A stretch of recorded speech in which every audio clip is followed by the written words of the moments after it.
प्यारे बच्चों, यह वीडियो कक्षा 7 के लिए है। सुकृतिका पाठ्य पुस्तक के वीडियो के इस भाग में आज हम लोग सप्तम पाठ के बारे में जानेंगे। इस पाठ का शीर्षक है सिंह मूस का चौ, अर्थात शेर और चूहा। यह एक चित्रकथा है। चित्रकथा बहुत ही रोचक होते हैं और जैसा कि हिंदी और इंग्लिश में भी जो कॉमिक की कहानियाँ होती हैं वह बहुत ही रोचक होती हैं। यहाँ पर भी इस प्रकार की एक कहानी संस्कृत में दी गई है। यहाँ पर देख रहे हैं कि मनुष्यों की भाषा में यह दर्शाया गया है। यह कहानी संस्कृत भाषा के पंचतंत्र नामक ग्रंथ से ली गई है। इस पाठ का शिक्षा है कि एक दूसरे के प्रति जो दयालुता होती है वह कष्टों से मुक्ति दिलाने का उत्तम साधन होती है। तो हम लोग इस पाठ के संस्कृत तथा हिंदी वर्णन को जानेंगे। एकस्मिन् वने एकः सिंहः वसति स्म। एक जंगल में एक शेर रहता था। एकस्मिन् वने एकः सिंहः वसति स्म। एक जंगल में एक शेर रहता था। एकदा सः वनस्य अधः सुप्तः आसीत्। एकदा यानी एक बार वह, एकदा सः वृक्षस्य अधः सुप्तः आसीत्। एक बार वह पेड़ के नीचे सोया हुआ था। एकदा जो है वह यानी एक बार वह पेड़ के नीचे सोया हुआ था। वृक्ष से अधः यानी पेड़ के नीचे सोया हुआ था। अकस्मात् एकः मूषकः तत्र आगत्य तस्य शरीरे अनृत्यत। अचानक एक चूहा वहां आकर अकस्मात् एकः मूषकः तत्र आगत्य तस्य शरीरे अनृत्यत। अचानक एक चूहा वहां आकर उसके शरीर पर नाचने लगा। अहो बहु कोमला शय्या अस्ति। आहा, बहुत मजा आ रहा था उसे। कहता है आहा, बहुत मुलायम बिस्तर है, यानी बहुत मुलायम बिछौना है, जिसको बिछौना भी कहते हैं, बिस्तर कहते हैं। तो आहा बहु यानी अहो बहु कोमला शय्या अस्ति, अर्थात बहुत मुलायम बिछौना है।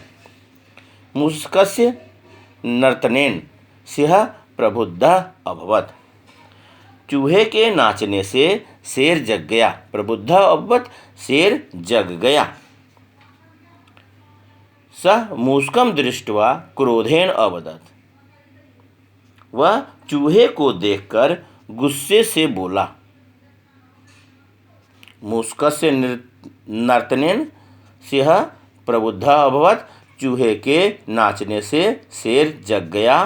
सः मूषकं दृष्ट्वा क्रोधेन अवदत्। वह चूहे को देखकर क्रोध से बोला, यानी गुस्से से बोला। रे मूषक निद्राभग्नं करोषि। रे चूहे नींद भंग करते हो। निद्राभग्नम नींद भंग करना। तो रे मूषक निद्राभग्नम करोषि, रे चूहे नींद भंग करते हो।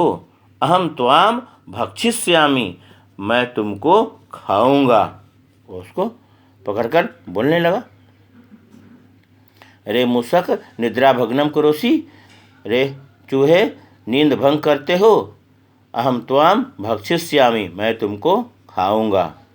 उस पर चूहा बोला, भो वनराजा, हे वनराज यानी हे जंगल के राजा, मयि दयाम कुरु, मुझ पर दया करें। समये अहम अपि तब सहायताम करिष्यामि। समय आने पर अहम अपि मैं भी, समय आने पर, समय पर यानी समय आने पर, समये अहम अपि समय आने पर मैं भी तब तुम्हारी सहायताम यानी सहायता करूँगा। समय आने पर मैं भी तुम्हारी सहायता करूँगा। एतत् आकर्ण्य, ऐसा सुनकर, सिंह उच्चैः अहसत्, शेर जोर से हंसा। परम दयां कृत्वा तम मूषकम अमुंचत, परंतु दया करके उस चूहे को छोड़ दिया। एकदा व्याधः वने जालम प्रासारयत। एक बार शिकारी ने जंगल में जाल फैलाया। सः सिंह तस्य जालेन बद्धः अभवत्।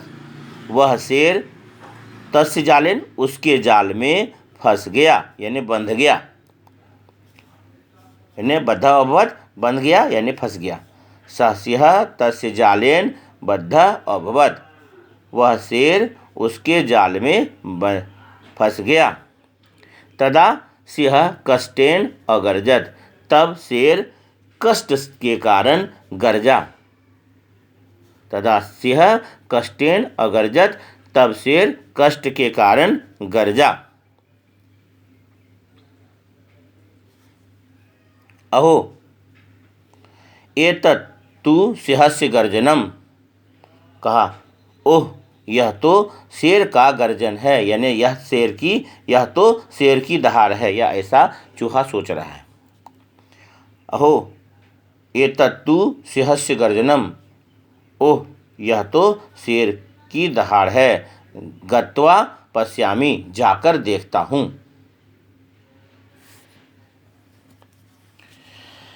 इसके बाद मूषका तत्र गच्छति। चूहा वहाँ जाता है। कष्टेन पीड़ितम सिंहम प्रति वदति। कष्ट से पीड़ित शेर से बोलता है। कष्टेन पीड़ितम सिंहम प्रति वदति। मूषका तत्र गच्छति। चूहा वहाँ जाता है। कष्टेन पीड़ितम सिंहम प्रति वदति। कष्ट से पीड़ित शेर के प्रति बोलता है। भो वनराजा, हे वनराज यानी हे जंगल के राजा, भयम मा कुरु, डरो मत। अहम जालम कर्तिष्यामि, मैं जाल काट दूंगा। और ऐसा एवं मूषका जालम अकृंतत। इस प्रकार चूहा जाल काट दिया। सिंह मुक्त भूत्वा प्रसन्नः भवति। शेर मुक्त होकर, ध्यान देंगे यहाँ पर होना चाहिए मुक्तम भूत्वा, ठीक है, इसे सही कर लेंगे, मुक्तम बिंदु डा लगा लेंगे। हाँ, सिंह मुक्तम भूत्वा प्रसन्न भवति। शेर आजाद होकर खुश होता है। वस्तुतः क्षुद्रस्य जंतोः अपि उपयोगः भवति।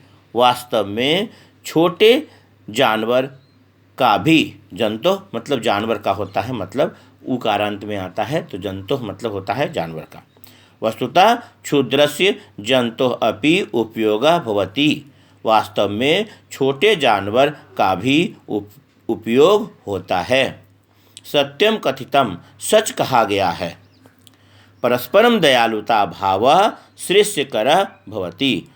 एक दूसरे के प्रति दयालुता का भाव लाभकारी होता है, यानी श्रेयस्कर होता है। तो इस पाठ में जो पाठ वर्णन है वह एक बार पुनः आप सुन लें, और ताकि इसे आप लिख सको। एकस्मिन् वने एकः सिंहः बसति स्म। एक जंगल में एक शेर रहता था। एकदा सः वृक्षस्य अधः सुप्तः आसीत्। एक बार वह पेड़ के नीचे सोया हुआ था।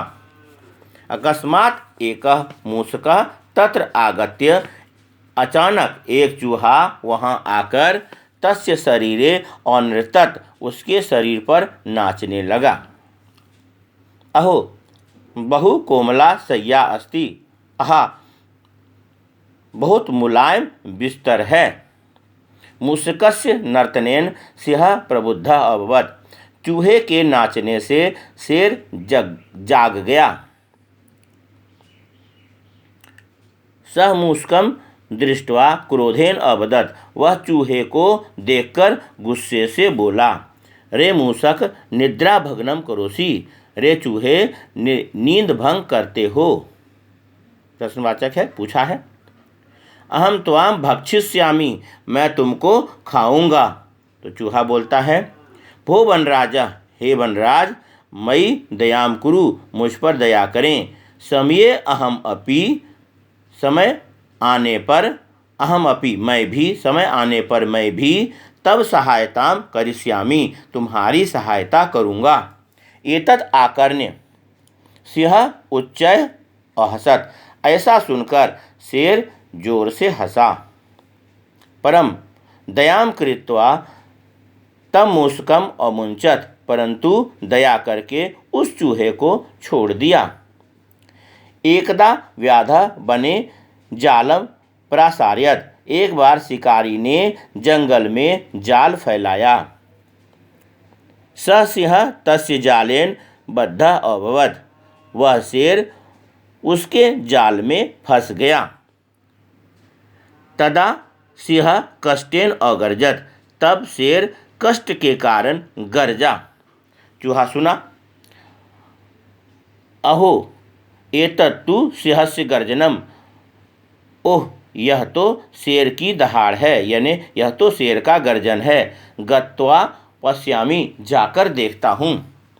मूषका तत्र गच्छति। चूहा वहाँ जाता है। कष्टेन पीड़ितम सिंहं प्रति वदति। कष्ट से पीड़ित शेर से बोलता है, भो वनराज, हे वनराज, हे जंगल के राजा, भयम मा कुरु, डरो मत, अहम जालम कर्तिष्यामि, मैं जाल काट दूंगा। एवं मूषका जालम अकृंतत। इस प्रकार चूहे ने जाल काट दिया। सिंह मुक्तम भूत्वा प्रसन्नः भवति। यहाँ पर बिंदु लगा लेंगे, याद रखेंगे, मुक्त में ऊपर बिंदु लगा लेंगे, मोहलंत हो जाता है। तो सिंह मुक्तम भूत्वा प्रसन्नः भवति, शेर आज़ाद होकर खुश होता है। वस्तुतः क्षुद्रस्य जंतोः अपि उपयोगः भवति। वास्तव में छोटे जानवर का भी उपयोग होता है। जंतु, जंतु है जंतु का, यह षष्ठी विभक्ति एक वचन में आया है, जंतु का। क्षुद्रस्य जंतोः अपि उपयोगः भवति। वास्तव में छोटे जानवर का भी उपयोग होता है। सत्यम कथितम, सच कहा गया है। परस्परम दयालुता भाव श्रेयस्करः भवति। एक दूसरे के प्रति दयालुता का भाव लाभकारी होता है। यहाँ पर कुछ शब्दार्थ दिए गए हैं, उन शब्दार्थों को बोलकर पढ़कर याद करेंगे जो दिया हुआ है।